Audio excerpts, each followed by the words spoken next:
Apa yang akan menjadi perhatian saya dalam video itu bukan soal menyinggung atau tidak menyinggung keyakinan orang Kristen, khususnya menyangkut masalah salib, kemudian jin kafir, sampai bicara tentang ambulans, ya.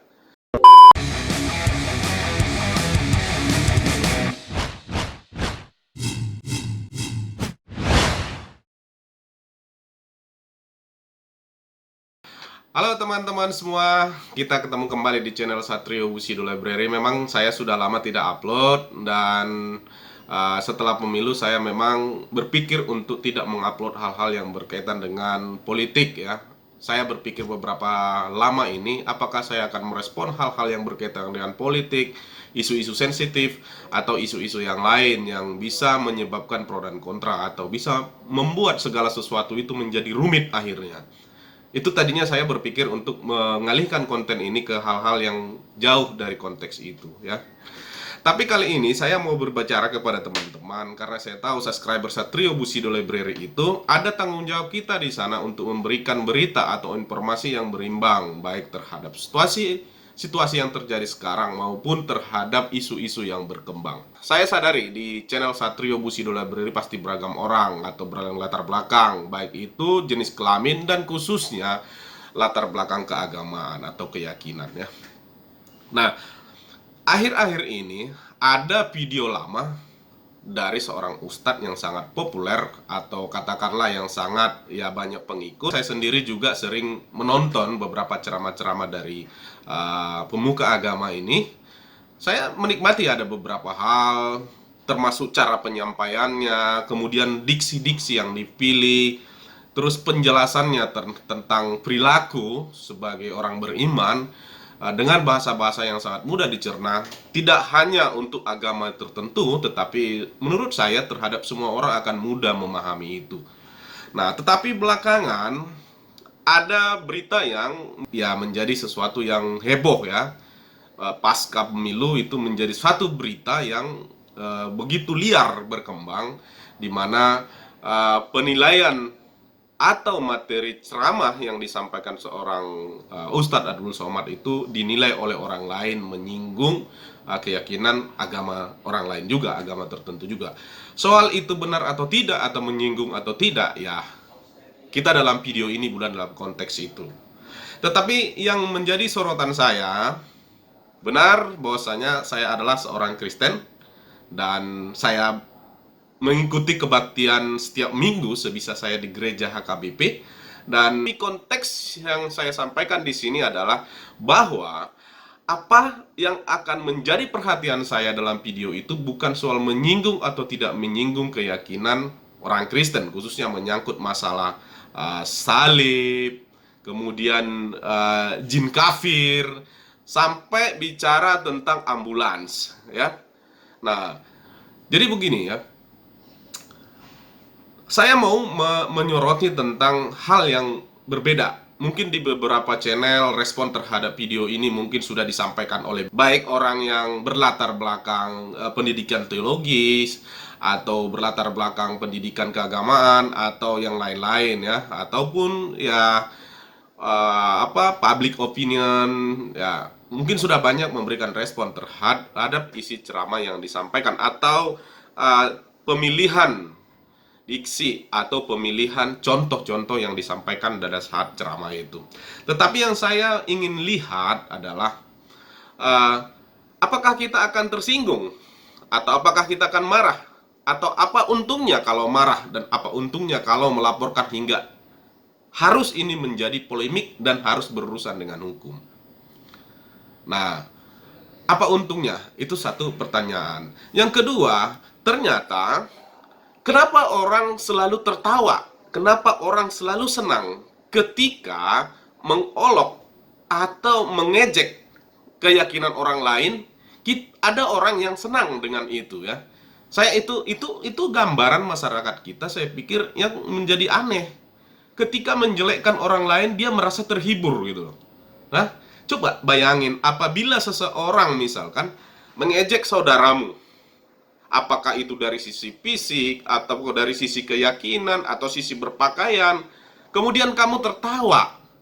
itu artinya kamu ikut menjelekkan yang lain gitu loh. Ikut bahagia dengan orang lain gitu. Atau itu artinya kamu apa ya? Itu ada kelainan saya pikir kalau udah orang seperti itu. Saya bukan mau menyatakan kelainan terhadap orang yang mendengar ceramah terhadap UAS ya, tetapi saya mau mengkritisi masyarakat kita. Kenapa masyarakat kita masih menerima ya konteks-konteks pembangunan iman, konteks-konteks dalam berkeyakinan, kita masih menggunakan metode-metode menjelekkan keyakinan orang lain. Kenapa kita nggak harus menyimpulkan, atau kenapa kita tidak menjalankan, atau kenapa kita tidak menerima ceramah-ceramah yang menurut kita itu berkaitan dengan agama kita sendiri gitu. Nah, tanpa harus menyinggung apa yang menjadi kebiasaan, apa yang menjadi simbol, apa yang menjadi jalan pikiran, atau menjadi jalan keyakinan orang lain kan. Saya pikir itu menjadi sorotan penting bagi saya. Karena apa? Sampai kapan kita harus mendengarkan, atau sampai kapan kita harus menerima pikiran-pikiran seperti ini untuk mendorong setiap orang semakin tidak leluasa atau semakin terbatasi oleh karena keyakinan-keyakinan. Padahal kita hidup di bumi ini, atau hidup kita di ibu pertiwi ini, ada banyak hal, baik itu dari sisi peralatan, pangan, teknologi, yang itu nggak hanya dikerjakan oleh satu agama tertentu, atau produk itu menjadi sesuatu yang sangat kita butuhkan dalam kehidupan kita hanya dikerjakan oleh satu orang tertentu. Kenapa kita harus membatasi diri dengan keyakinan-keyakinan yang belum tentu juga kita paling benar dalam kehidupan? Nah, itu menurut saya. Jadi ini video ini bukan bermaksud untuk menyatakan bahwasanya apa yang disampaikan oleh Bapak Abdul Somad itu adalah sesuatu yang salah dan keliru. Dalam konteks keyakinan, ya mungkin saja itu keyakinan beliau seperti itu ya. Dan saya juga menyatakan bahwasanya bukan yang saya katakan ini adalah salah atau benar, bukan gitu. Karena salah dan benarnya itu adalah tergantung keyakinan kita, dan di penilaian akhirnya itu ada kematian. Itu yang saya yakini. Jadi kalau kita bicara misalkan ada jin kafir, berarti ada dong dan jin non kafir, misalkan gitu ya. Kemudian ada bermacam respon.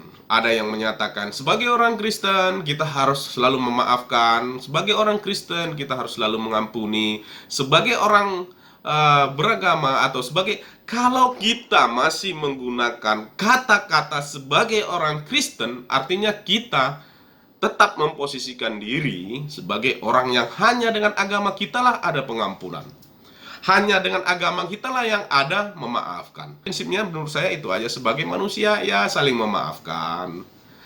Tetapi ya kritik dan bagaimana untuk membangun harmoni ini memang akan semakin sulit ketika kondisi-kondisi seperti ini tetap akan kita pertontonkan, khususnya para pemuka-pemuka agama. Nah, dalam video ini apa yang ingin saya tekankan, poin apa yang ingin saya sampaikan dalam berbicara beberapa menit ini, yang pertama adalah ini saya buat untuk, paling pertama, untuk teman-teman saya yang selama ini saya anggap dan saya beri nama di subscriber saya itu adalah orang baik-baik. Bagaimana kita berperilaku baik dalam situasi yang mungkin menurut hati kita itu tidak baik ya? Atau bagaimana kita merespon sesuatu yang menurut hati kita itu adalah ada perbedaan-perbedaan pandangan dalam kehidupan ini kan gitu. Atau ada perbedaan-perbedaan dalam berkeyakinan dalam kehidupan kita ini ya. Karena apa? Karena menurut saya hanya satu hal yang memang benar-benar benar dan pasti dalam kehidupan. Yang benar-benar pasti, tidak ada seorang pun yang menyatakan bahwa saya pasti kamu yang benar, pasti Bapak Somad yang benar, pasti saya yang benar, atau pasti subscriber yang benar. Tidak ada yang bisa menentukan siapa yang benar. Tetapi setiap orang memiliki keyakinannya sendiri-sendiri. Setiap orang memiliki keyakinan yang dia dalami, yang dia pelajari, baik itu turun-temurun maupun dia pilih setelah dia dewasa, atas keyakinan dalam berteolog, atau dalam keyakinan bertuhan, atau dalam keyakinan beragama. Ya itu benar menurut semua orang. Tetapi apakah kita akan mengganggu-gugat kebenaran orang lain? Apakah kita akan mengolok-olok keyakinan orang lain? Apakah kita akan menyatakan atau membuat menjadi lelucon sebuah simbol atau keyakinan orang lain? Kan enggak. Nah, ketika itu ada, katakanlah seperti video, apakah kita akan marah dengan kondisi seperti itu? Apakah kita akan demo berjilid-jilid? Apakah minta kepolisian? Menurut saya tidak terlalu penting dan bukan cermin kekalahan atau bukan cermin ketertindasan ketika kita tidak menyuarakan atau ketika kita tidak memaksakan negara harus mengambil peran dalam konteks ini. Bukan itu. Tetapi kita menang menjadi sebagai manusia karena menurut saya apapun yang dilakukan oleh orang lain dan apapun yang menjadi kegelisahan orang lain atas pernyataan-pernyataan orang lain, kita hanya menyatakan, ya sudah, itu yang benar menurut dia, silakan. Gitu ya. Jadi saya berharap dengan video ini tidak terlalu banyak tanggapan dan tidak terlalu banyak pendapat yang baik mendukung maupun menolak pernyataan saya. Saya tidak berharap itu. Saya hanya ingin setiap orang apabila mendengar dan menonton video ini, ya sudah, lupakan. Ya. Karena yang kita khawatirkan ya, ketika ini menjadi isu yang masuk ke dalam ranah politik atau menjadi pembahasan-pembahasan dalam oleh tokoh-tokoh politisi, ini akan menjadi ricuh dalam pengertian menjadi kacau gitu loh. Padahal hanya sikap, udahlah, biarkan aja. Ya udah nih, itu yang dia tahu, biarin aja. Kan udah cukup aja sebenarnya seperti itu. Sesimpel itu. Nah, karena ya seperti yang saya bilang tadi, ya kebenaran yang menurut versi orang lain, menurut versi agama tertentu, ya silakan aja diuji nanti dalam perjalanan hidupnya masing-masing. Karena ya sampai hari ini belum ada orang yang kembali dari surga, belum ada orang yang dihakimi siapa yang benar, siapa yang salah dalam kehidupan kita sehari-hari ini, dan siapa paling tepat, ya pasti benar. Kita belum semua tahu, tetapi kita meyakini ada kebenaran masing-masing dalam keyakinan kita kan. Nah, untuk sementara yang pasti dalam hidup adalah kematian. Jadi selagi kita masih hidup di bumi, selagi kita masih bernapas, ya mungkin lebih baik seperti pernah saya baca dalam sebuah komunitas Grab, dia bilang bersaudara bukan berarti harus sedara. Ya, jadi ini katakanlah yang terjadi ini adalah ya sebuah singgungan-singgungan dari bersaudara, dan mungkin akan bisa diselesaikan dengan pernyataan-pernyataan bersaudara atau pernyataan-pernyataan bersaudara seperti yang saya bilang tadi. Ya sudah, lupakan saja. Ya sudah. Ya itu yang dia tahu, cukup sampai di situ aja. Cuman ada himbauan, menurut saya ada himbauan yang perlu juga kita sampaikan kepada semua orang. Berhentilah menjadikan apa yang menjadi keyakinan orang lain seperti agama misalkan atau aliran kepercayaan orang lain menjadi bahan untuk menyampaikan ceramah-ceramah. Tidak melulu soal agama tertentu, seluruh agama menurut saya tidak usah untuk menjadikan apa yang menjadi keyakinan orang itu menjadi bahan-bahan ceramah yang juga cenderung mengolok-olok agama orang lain. Karena apabila itu terjadi, meskipun itu dilakukan di ruang tertutup, menurut saya itu sama saja dengan kita mempertahankan terus keyakinan orang lain itu menjadi lelucon. Ya, mestinya kan membangun iman, membangun keyakinan, ya sudah, pelajari aja apa yang menjadi keyakinan iman di dalam kitab-kitab, di dalam simbol-simbol, di dalam semua ajaran-ajaran yang diajarkan oleh agama itu sendiri gitu. Tanpa harus membuat atau menarik pembicaraan dengan simbol-simbol yang lain. Agar apa? Agar kita berhenti menjadi orang yang menertawakan ketika keyakinan orang lain dijadikan lelucon. Agar generasi kita ini ke depan tidak lagi orang yang menertawakan keyakinan orang lain gitu ya. Kira-kira itu. Terima kasih.